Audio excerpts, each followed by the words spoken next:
नमस्कार, मैं हूं पवन त्यागी। कांग्रेस ने गठबंधन का नाम INDIA रखते हुए यह घोषणा कर दी थी कि हमारी ही सरकार 2024 में बनने जा रही है। क्योंकि कांग्रेस का यह दावा था कि पहले यूपीए में जो दल शामिल नहीं थे वो INDIA में वो अब शामिल होंगे। ऐसा ही दावा बिहार के जो मुख्यमंत्री हैं नीतीश कुमार वो अभी भी कर रहे हैं और वो कह रहे हैं कि अभी और दल भी हमारे साथ आएंगे। लेकिन इसी बीच जो पुराने दल हमने पटना में देखे, जो हमने बेंगलुरु में देखे, वो दल अब इनका साथ छोड़कर जा रहे हैं। जिसमें से सबसे बड़ा, जिसके लिए कंट्रोवर्शियल बातें संसद के अंदर अमित शाह जी ने बोल दी थी और घोषणा कर दी थी कि वो ये जो दिल्ली का विधेयक बिल है इसके वो पास हो जाएगा, केजरीवाल के मंसूबे फेल हो जाएंगे तो ये आपके संगठन को साथ छोड़ देंगे, और वही होने जा रहा है। जो केजरीवाल हैं इन्होंने पिछले दिनों घोषणा कर दी थी कि छत्तीसगढ़ में आम आदमी पार्टी चुनाव लड़ने जा रही है। वहीं अब आपको बता दें कि आम आदमी पार्टी के बड़े लीडर भी अब इस बात को कह रहे हैं कि बिहार समेत हम मध्य प्रदेश और राजस्थान में भी चुनाव अपने दम पर लड़ेंगे। और ये आपको बता दें पहले से लगाया जा रहा था, क्योंकि केजरीवाल जी का जो चरित्र है वो इस देश ने जो देखा है कि जो अपने गुरु का नहीं हुआ, जो अपने मित्रों का नहीं हुआ। सोचिए कि जो फाउंडर मेंबर में प्रशांत भूषण जैसे वकील, किरण बेदी, कुमार विश्वास, उन सबको छोड़ दिया तो वो कांग्रेस का क्या लगता है भाई। वैसे मैं बताऊं आपको, भले ही चाहे इस मामले में अरविंद केजरीवाल ने ये अब कहा हो कि साहब हम इस गठबंधन में नहीं आएंगे, जैसा मैंने कहा ये तो जो है सदन के अंदर अमित शाह जी ने ही घोषणा कर दी थी कि ये तो आपको छोड़ के जाने वाले है ही है। लेकिन कांग्रेस की फजीयत देखिए कि कांग्रेस को अब ये समझ नहीं आ रहा। एक तरफ वो ये कह रही है कि साहब हम आम आदमी पार्टी के साथ समझौता करेंगे, तो कांग्रेस की तो अपनी एक छवि खराब हो ही गई कि जिन्होंने इनको लगातार गाली दी, जिन्होंने भ्रष्टाचारियों में सबसे ऊपर कांग्रेसियों के नेताओं के नाम लिखे, उसी आम आदमी पार्टी को ये सहयोग देने के लिए संसद में विप जारी करते हैं। मनमोहन सिंह जो कि व्हील चेयर पे, उनको बिठाकर लाते हैं ये दिखाने के लिए कि हम तो आम आदमी पार्टी के साथ पूरी ताकत से हैं। किस लिए किया?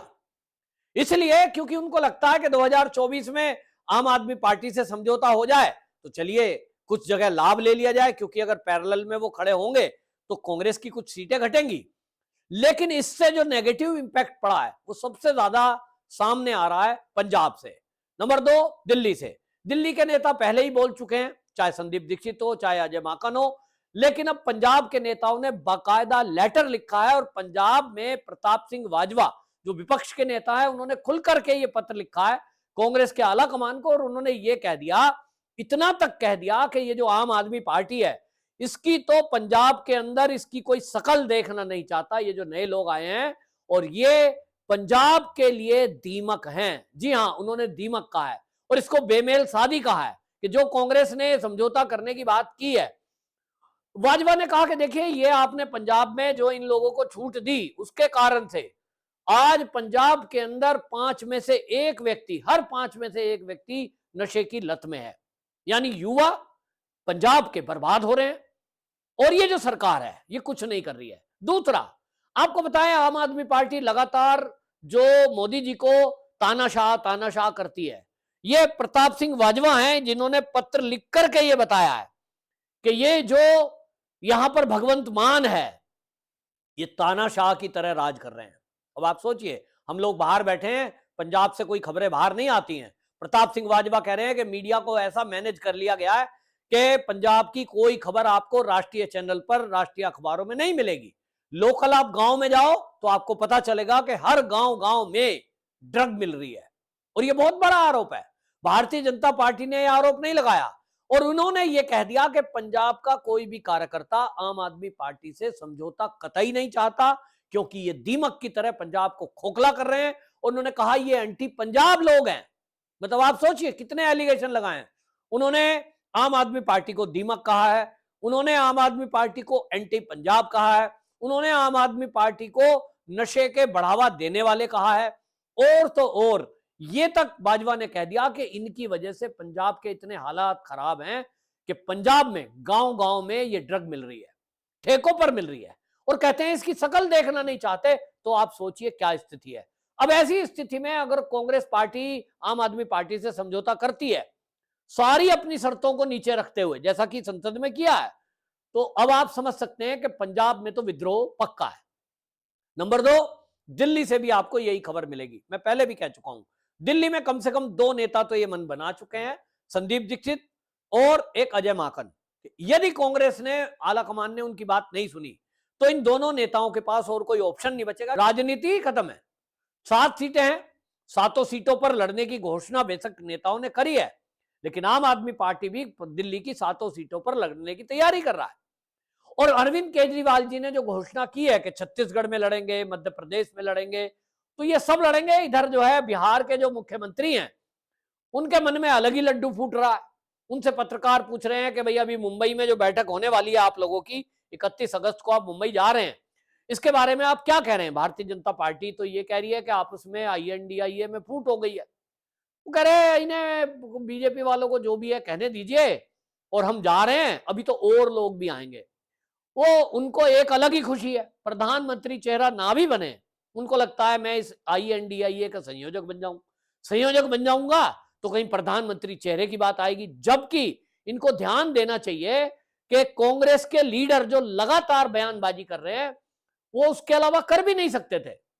जो आपको बता दें, भूपेश बघेल हैं छत्तीसगढ़ के CM, उन्होंने साफ साफ कह दिया, वो कहते हैं कि हम जो है चाहते हैं कि इंडिया गठबंधन का जो PM चेहरा है वो राहुल गांधी बने। ये जो भूपेश बघेल ने कहा है, ये खाली भूपेश बघेल की बात नहीं है, ये अशोक गहलोत की भी बात है, ये जो है हर कांग्रेसी की बात है कि वो गांधी खानदान के आगे किसी को स्वीकार नहीं करेगा। सोचिए, देश की आजादी के बाद से मल्लिकार्जुन खड़गे, उनका बयान है चंद्रयान 3 पर जब लॉन्च हुआ उसके बाद वो क्या कहते हैं, वो एक जगह सभा को संबोधित कर रहे थे और क्या कह रहे हैं, इस देश में जवाहरलाल नेहरू के प्रधानमंत्री बनने के पहले तो सुई तक नहीं बनती थी। अब सोचिए, ये सब कुछ इंडस्ट्री, इंफ्रास्ट्रक्चर सब कांग्रेस ने दिया है। मतलब इन कांग्रेसियों की गुलामी की मानसिकता देखिए कि ये गांधी नेहरू परिवार के आगे कुछ बोल ही नहीं सकते, ना कुछ सोच सकते। ऐसे में नीतीश कुमार को अगर ये लग रहा है कि वो प्रधानमंत्री का चेहरा बन जाए तो मुंगेरी लाल के सपने। ठीक है, देखिए भाई, आप समझना ही नहीं चाहते तो मत समझो, आपकी कोई वैल्यू नहीं है। आप संयोजक बना दिए जा सकते हैं, मुझे नहीं पता, ऐसी खबरें आई थी कि लालू प्रसाद यादव इस बात के लिए तैयारी कर रहे हैं क्योंकि उनको बिहार की मुख्यमंत्री की कुर्सी खाली करवा दी है और अपने बेटे को मुख्यमंत्री बनाना है, तो वो नीतीश कुमार को यहां से निकालना चाहते हैं। और उनकी बात हो गई है शायद, और इसलिए उन्होंने सोनिया गांधी से बात की होगी, राहुल गांधी से की होगी, किस लिए की होगी मुझे नहीं पता, लेकिन ऐसी खबरें आ रही हैं कि अब ये तय हो गया है कि जो मुंबई की बैठक है उसमें संयोजक के तौर पर नीतीश कुमार का नाम घोषित हो जाएगा, दूसरी तरफ सोनिया गांधी का हो जाएगा, माने 2 रहेंगे। तो सोनिया गांधी और नीतीश कुमार मिलकर के फैसले करेंगे। अब इसमें नीतीश कुमार की क्या वैल्यू रहेगी आप समझ सकते हैं। नीतीश कुमार को केवल लालू प्रसाद यादव CM की कुर्सी खाली करने का दबाव बना रहे हैं क्योंकि उनको तेजस्वी यादव को CM बनाना है। और इसलिए नीतीश को जैसे ही संयोजक की घोषणा होगी वो कहेंगे भाई ठीक है, आप तो अब INDIA गठबंधन के सहयोगी संयोजक हो गए, अब आपको पूरे भारत में घूमना है, बिहार की कुर्सी खाली कर दो और तेजस्वी यादव को मुख्यमंत्री के तौर पर स्थापित कर देंगे। इसके बाद क्या होगा? इसके बाद जो पहले से कयास लगाए जा रहे हैं, बिहार में सरकार गिर सकती है। सरकार गिरेगी तो क्या होगा? निश्चित रूप से सब जानते हैं कि 6 महीने के अंदर अंदर फिर से चुनाव होंगे विधानसभा के। और इसीलिए आपको बताएं, बिहार की वर्तमान परिस्थिति को देखते समझते हुए आम आदमी पार्टी के, आपको बताएं, जो राष्ट्रीय संगठन मंत्री हैं संदीप पाठक, उन्होंने बाकायदा प्रेस वार्ता कर दी कार्यालय में और उन्होंने कहा कि हमारी जो पार्टी है आम आदमी पार्टी, बिहार में भी सभी सीटों पर अपने बल पर चुनाव लड़ने जा रही है। अब ये घोषणा उन्होंने ऐसे टाइम पे की है जब ये मैं समीकरण बता रहा हूं, तो इसका मतलब ये हो गया कि यदि बिहार के अंदर सरकार गिरती है तो RJD JDU गठबंधन एक तरफ और एक तरफ आम आदमी पार्टी और तीसरा रहेगा बीजेपी। अब आम आदमी पार्टी ने घोषणा कर दी है कि हम तो लड़ेंगे, आपकी मर्जी, आप समझौता करो ना करो, करोगे तो फायदे में रहोगे, नहीं करोगे तो नुकसान में रहोगे। कुल मिलाकर के अभी ये फैक्टर चल रहा है और आम आदमी पार्टी को ये पहले से करना था, क्योंकि आपको मैं बता दूं, आम आदमी पार्टी भले ही राज्यों के ये जो 5 चुनाव आ रहे हैं इनमें कोई समझौता कर ले, क्योंकि ये कांग्रेस की बी टीम ही तो है, लेकिन 2024 में आम आदमी पार्टी की तरफ से अरविंद केजरीवाल ही प्रधानमंत्री का चेहरा होंगे, ये तो तय है। तो एक तरफ कांग्रेस चाहती है राहुल गांधी को प्रधानमंत्री बनाना, आम आदमी पार्टी चाहती है केजरीवाल को चेहरा बनाना, और अभी चेहरे बनने की लड़ाई है, जबकि प्रधानमंत्री का बनना बनाना तो देश के लोग तय करेंगे, जिन्होंने अभी तक के जितने सर्वे आए हैं उसमें तय हो गया कि 2024 में खूब टाइट करके आम आदमी पार्टी का या सबका चीजें देखते हुए भी, मतलब इंडिया टुडे तक का भी सर्वे जो है वो 300 सीट दे रहा है बीजेपी को 2024 में। तो समझ लीजिए, आएंगे तो मोदी जी ही, ये आपस में लड़ते रहे, लड़ना था इनको। 5 राज्य के चुनाव में ये समझौता कर सकते हैं, लेकिन मैं बता दूं, कांग्रेस और आम आदमी पार्टी ऊपर से भले ही समझौता ना करे, कई साल से ये तो पहले से चल रहा है कि जहां कांग्रेस मजबूत है वहां कांग्रेस लड़ती है, जहां कांग्रेस मजबूत नहीं है वहां आम आदमी पार्टी को लड़ाती है।